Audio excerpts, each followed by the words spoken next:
EJW here with SaintsFootballTalk.com. And we're going to take a look at Coach Kellen Moore stopping by ProFootballTalk.com to have a sit down and chat with Mike Florio and Chris Sims. Kind of peels back the curtain on the move to Spencer Rattler and discusses a few other things. So we're going to see if we can get some insights from this. Let's take a look.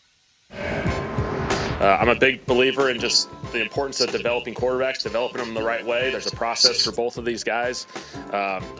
Give them the space to develop, and we think we got two guys that are going to have great careers for us. And so, obviously, we're excited about this process. It's never easy. They made it really, really hard because they were very, very close. But we're excited for Spence.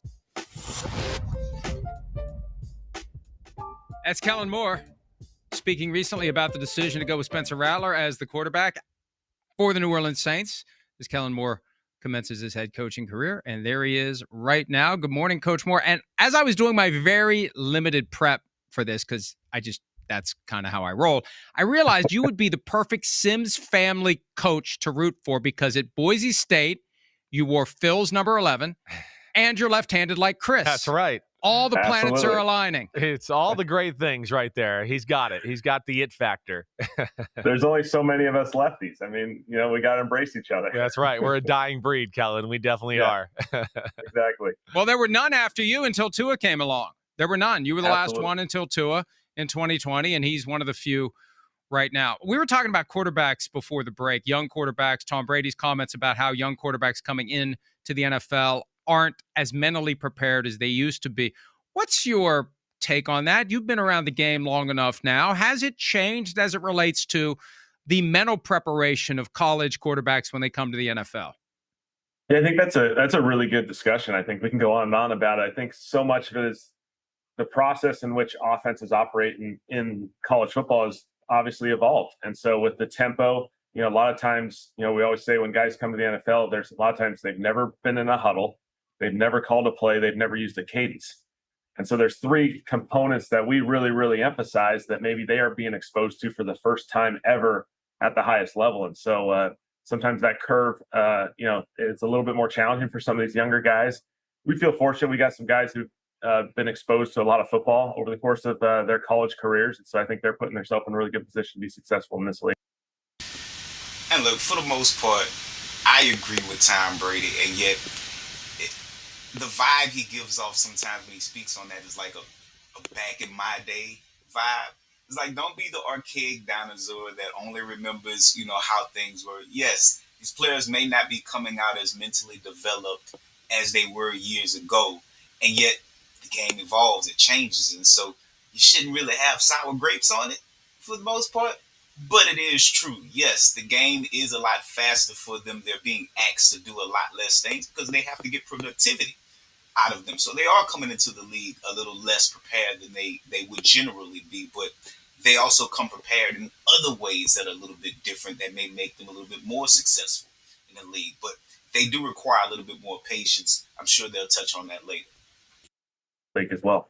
Well, what about specifically, right? What do you find more? Is there a lack of, institutional knowledge on coverage, or is it more about maybe the fronts and the defensive line you got to teach some of these young kids? Where does it usually start for you when you're in that situation?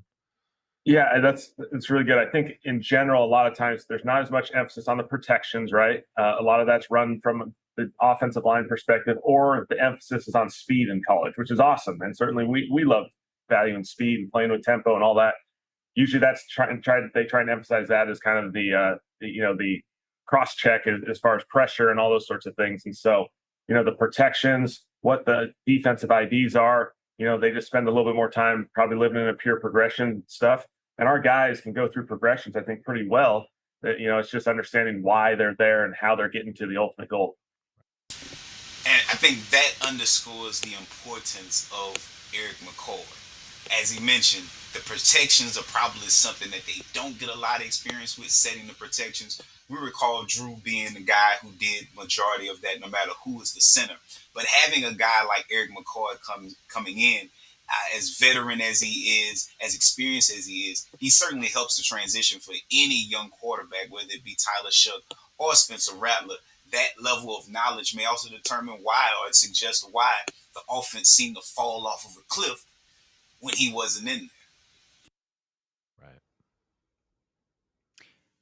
You're getting ready to coach your first game in just a few days. What has been, during the months that you've been on the job, the one thing about being a head coach that has surprised you the most? Yeah, I think the two parts, just the time management. You have to be really, really organized with your daily schedule. You got to trust the guys around you, which I'm fortunate to have a bunch of guys that I've spent a lot of time with over the last few years on this staff. And then the roster transactions are a little bit of the challenging part of this job. Obviously, you have to make really tough decisions. Last week was a really challenging week for us, just because we had to go through that process, get down to 53, and you make really tough decisions, and you have to have those conversations.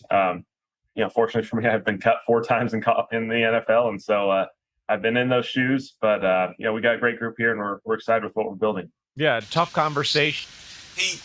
He gets it as a coach. There were reports that came out last year with Dennis Allen that a lot of times players would find out things around the same time that the general public would find things out. Like, there wasn't very much communication between that level and then the next level. And something that's been consistent with Kellen Moore since he's been the coach is that he has always communicated with the guys. A lot of times the guys will say, hey, we knew about it. There were talks about it before it got out to you guys.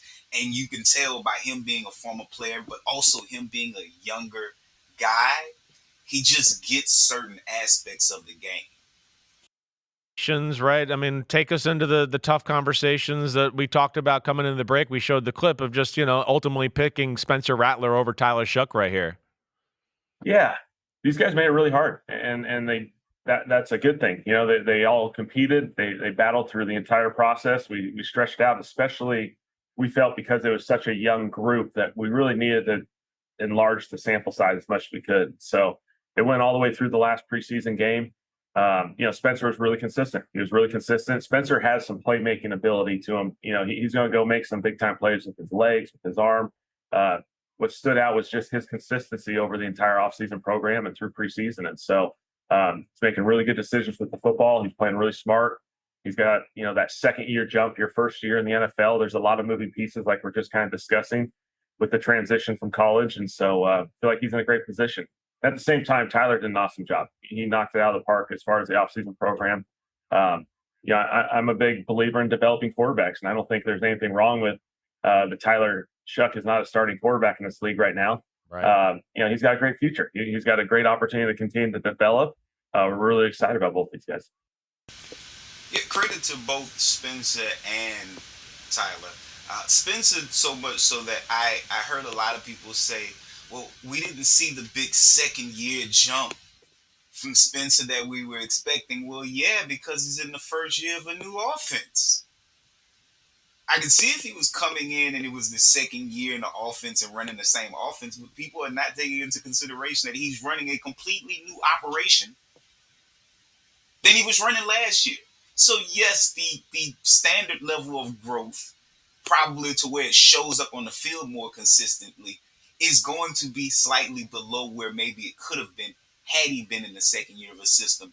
Meanwhile, Tyler Shough definitely came in and showed that he was worthy of being a second round pick. But at the same time, he didn't come in and completely overshadow Rattler where it's just easier. There's nothing wrong with that young man sitting for however long necessary and working on his craft. As you go through the process of deciding which way to go, because Chris and I talk about this all the time, you have to have your finger on the pulse of the locker room. It makes it more of a challenge when a critical mass of players believe the other guy should have been the starter. How much of that do you actively factor into your thinking? Like, are enough guys behind this guy, and how do we avoid having a split between the pro Rattler and the pro Shough factions in the locker room? Just like a lot of positions, I think you have to be very conscious of where the locker room's at and where everyone's mindset is. I think our guys did an awesome job of just really embracing both these guys.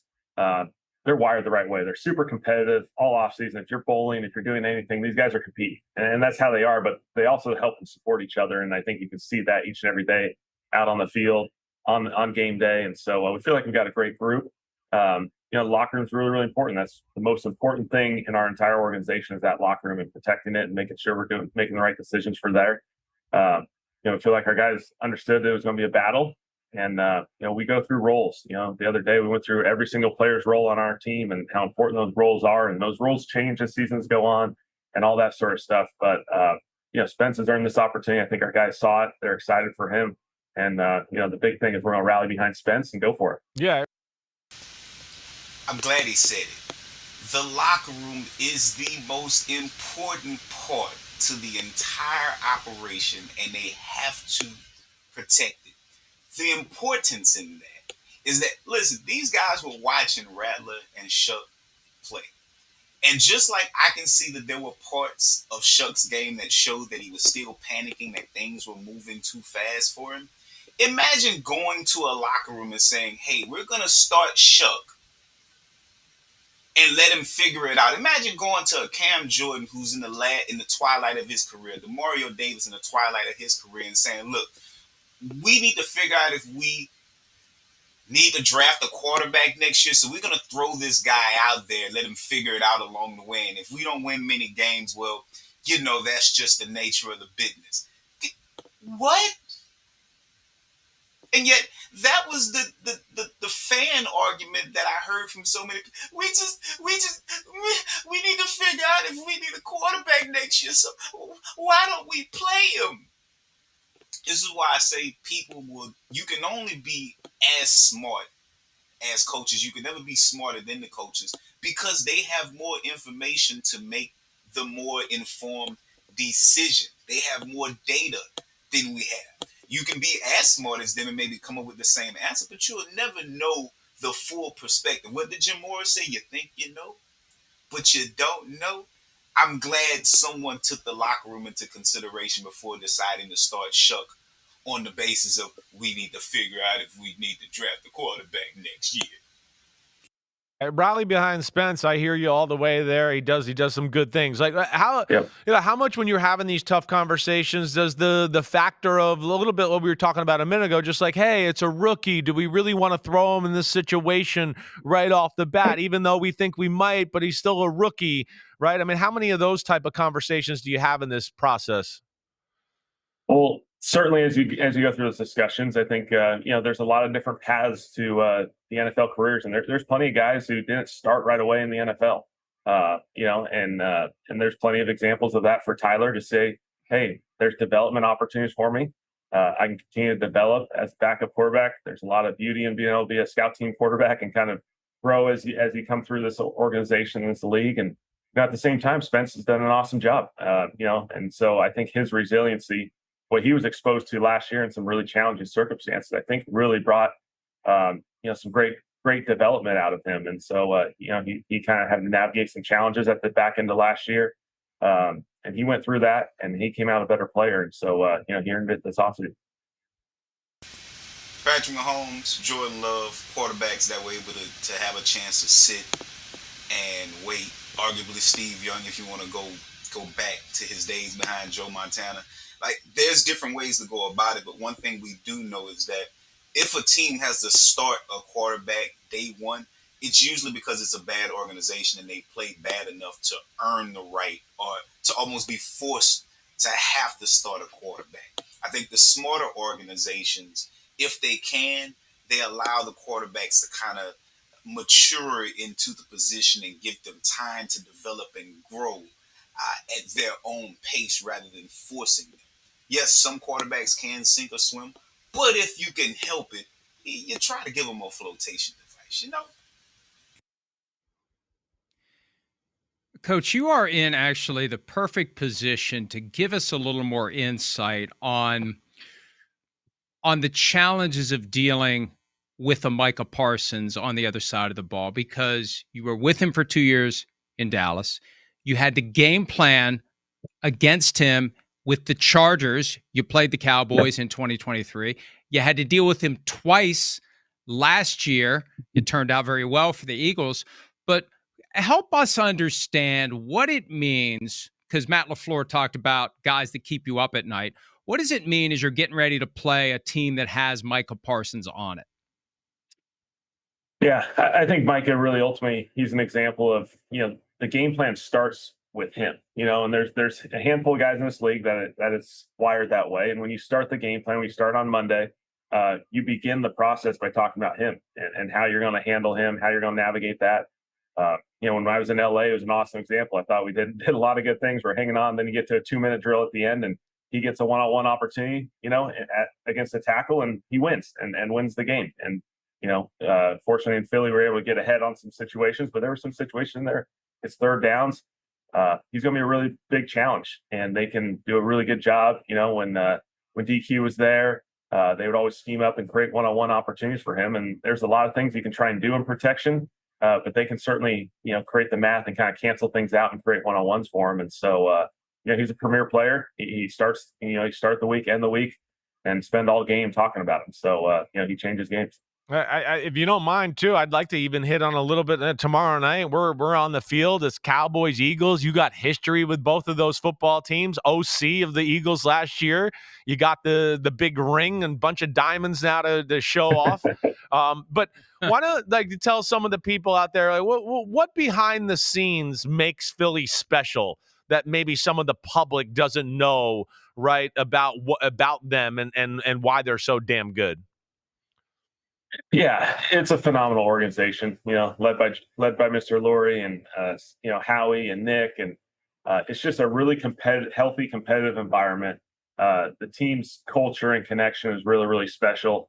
These guys want the best out of each other. They're really, really competitive. I think that's the fun part that you saw, and it's just a bunch of people really combining and working as much as they can to just get better each and every day. And so that's the cool part. Howie's phenomenal as far as his ability to continue to see every possible avenue that he can improve that team. Nick does a phenomenal job, and Mr. Lurie obviously has provided a ton of resources and support for that team. That's really, really special. And so it was a really fun year to be up there. I once heard Mickey Loomis mention that Howie Roseman is someone that when Howie calls, he kind of perks up. He sits up in his seat because he's like, Howie is one of the premier GMs. When Kellen was hired, he spoke very highly of our organization. I know Mickey Loomis gets a lot of flack because not every decision is going to be the perfect decision. It's not going to be the right one. But one thing you can say about Mickey Loomis is that, he's hyper competitive. All this talk about, just letting things play out to see if we can get a high pick to draft a quarterback. You can never say that Mickey Loomis has gone into a season without the expectation to win. Now, where we expect to be is one thing, but he's always gone into a season with the expectation that we could be successful. And that's the competitive nature in him. Also, what was the other narrative when we traded for Vele? Why are we trading these picks for players? Those picks can be picked next year. That's an urge to continuously get better. It's like crying about, why are we trying to win games? Do you hear yourselves at times? Do you? Believe it or not, the Saints organization is a very top tier organization, even if a small majority of the fans don't think so.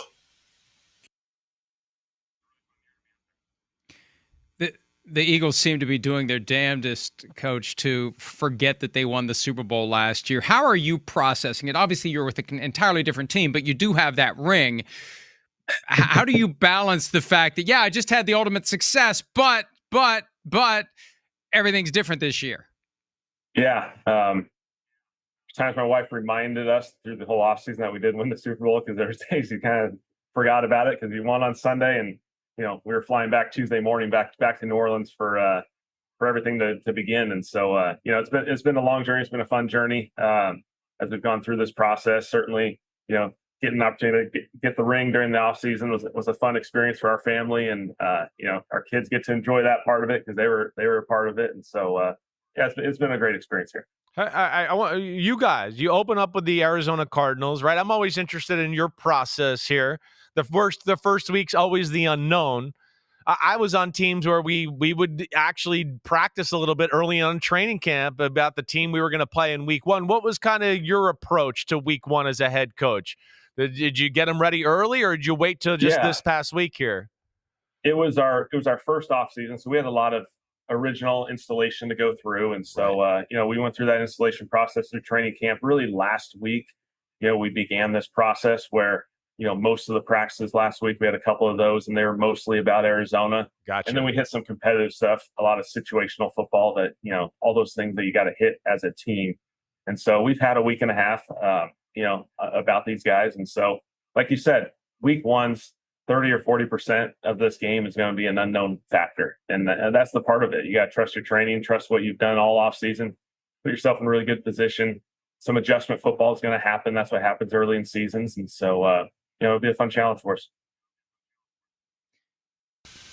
Yeah, I'm glad he touched on the adjustment part of football. That was something that, listen, the offensive talent is probably not as good as it could be. But one of the things we suffered with last year under Kubiak was that we didn't seem to make very many adjustments throughout the game, especially after the second half. It was like once they kind of figured out what we were trying to do, we never actually got to kind of like a counter punch situation. And Kellen Moore being cognizant of that, being aware of that, suggests that that's something that he should be good at.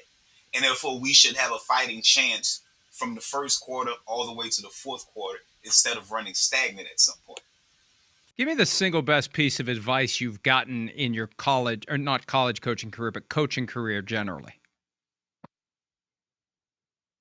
Great question. One guy that I can think of is Jason Garrett, was an awesome resource for me. And so I went from playing in 2017 to coaching in 2018 to being the coordinator in 2019.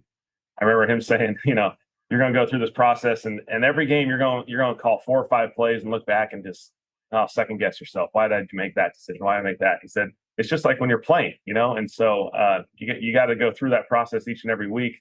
Understand you're going to make really good decisions. You're going to make some decisions you get to grow from, and you just got to keep moving. And so, it was accepting that vulnerability that it's not going to be perfect every Sunday, even as a play caller. You're still chasing the same thing just like you were as a coach or as a player.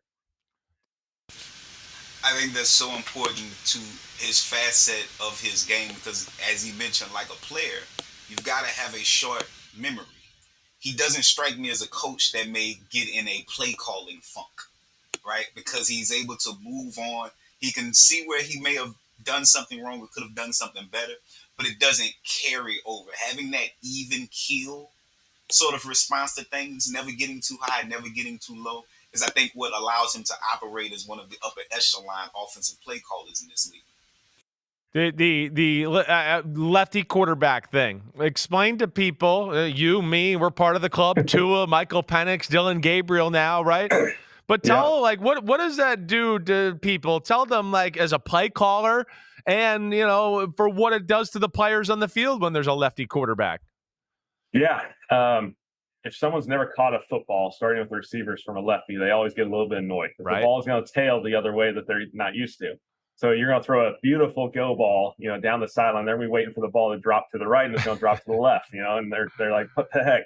When I came through the NFL, just probably like you, there were some moments where it's like, some organizations, if you're not the starter, I don't really want to back up as a lefty, because the whole system is built around a righty QB. The movement plays are all going to the right. Right. And that was a little bit of a challenge, I think, in some situations when you're coming into this league. But, with the gun and with some of the things, I think we've become more flexible with that. And so, it's a fun little experience. Everyone likes to give us crap, but most of these guys go to baseball. Some of us stuck with football. So. That's right. That's an interesting insight because it shows the politics of things. This is why I said it was very important, and it shows how much of a player's coach Kellen Moore is, that he gave Jake Haener an opportunity to actually fight for the job. Because there are some organizations, as he pointed out, they have a preconceived notion of how things can work. And so you are instantly kind of disqualified from a potential competition before you even get a chance to either prove that you should be disqualified. So him giving, not Spencer Rattler, him giving Jake Haener reps was frowned upon. And yet I thought it offered Jake Haener a wonderful opportunity to put on film that if he wasn't going to be on our team, that he deserved to be on another team. But on the flip side, put on film that said, hey, look, maybe I'm not cutting it. I'd rather see that I'm not cutting it rather than a coach tell me that I'm not going to cut it without giving me a chance. And so seeing that he was able to give him that opportunity, we got us a real one. Saints got him a real one in Coach Kellen Moore. Right. That's right. It's a right-handed world. We're just dealing. We're trying to make it happen. Hey, exactly. I'm not a quarterback, but I am also left-handed, and I can testify it is a right-handed world, and the rest of us just try to survive in it. Coach, one of the big stories of the offseason, the assault on the tush push. The Saints were one of the teams that voted to save it. Two-part question. Number one, will the Saints be using it? And number two, how many total texts and calls did you get from Nick Sirianni as the final vote was approaching? Start with us. We'll see what happens. The one thing I've learned is there's a lot of time and investment put into that play in Philadelphia. And I think that's what makes it special. It's a really special group up there that really embraces the play. They spend a ton of time on it. There's a lot of skill associated with it. I think there's a lot of examples in college football this weekend, certainly around the NFL where teams have tried to replicate and they have a hard time doing it. So there's a lot of resources that have been spent to that. As far as, the voting process of that thing, to me, it's a play. It's a safe play. There was no real evidence. If obviously there's an injury thing that becomes real, it's something obviously our league will continue to evaluate. But it's a really talented play. They've done a great job of executing it. When they proposed a rule change, it was potentially going to change not just the sneak, but it was going to change so much of an offensive play with the ability to not push in any circumstance, because that shows up a lot more than people realize. And so we felt like, hey, it's the right decision to leave this thing in. Certainly Nick and, those guys, we had plenty of conversations, and we'll see what happens.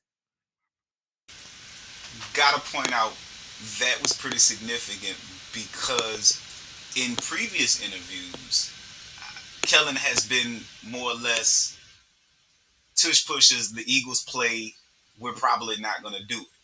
However, just now he was a little more non-committal. Now, I don't know if that was more coach speak because he's on a bigger platform. So it's like, hey, you never know what we might do. You might have to plan for it. You might not. But it is something that should be noted because I think what makes the tush push special is not only the work that the Eagles put into it, but the fact that, listen, Jalen Hurts has a very powerful lower body. You got to have leg drive along with your offensive line. The quarterback has to not get stopped. He's got to be able to get pushed. There's only one other quarterback or player on this roster that I see that can technically maybe rival Jalen Hurts in that capacity, and that would be the one and only Taysom Hill. And so maybe there's an opportunity for it to be used. However, we do know that the Wildcat is in the playbook. Alvin Kamara was seen running some Wildcat snaps in camp. And so we know it's in the playbook. And so we also know that there's probably a package that Taysom Hill could run there, even just from the Wildcat. But it would be interesting to see if he's used in some form of capacity for the tush push at the goal line or in short yardage. All right, you better. I hope you practice it. I want to see the Saints running some tush push, man. So I hope you put the time in. We'll see what happens. All right. Well, hey, we appreciate some of your time. We know it's a busy week. All the best week one and beyond. Kellen Moore, brand new head coach of the New Orleans Saints. Thanks again, and we hope to talk to you down the road.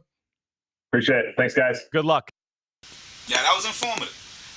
Again, check us out, SaintsFootballTalk.com. I'm your host, EJW. I'll probably see you on the Who Dat Confessional podcast. Stop by, check out the articles. Again, SaintsFootballTalk.com. Peace.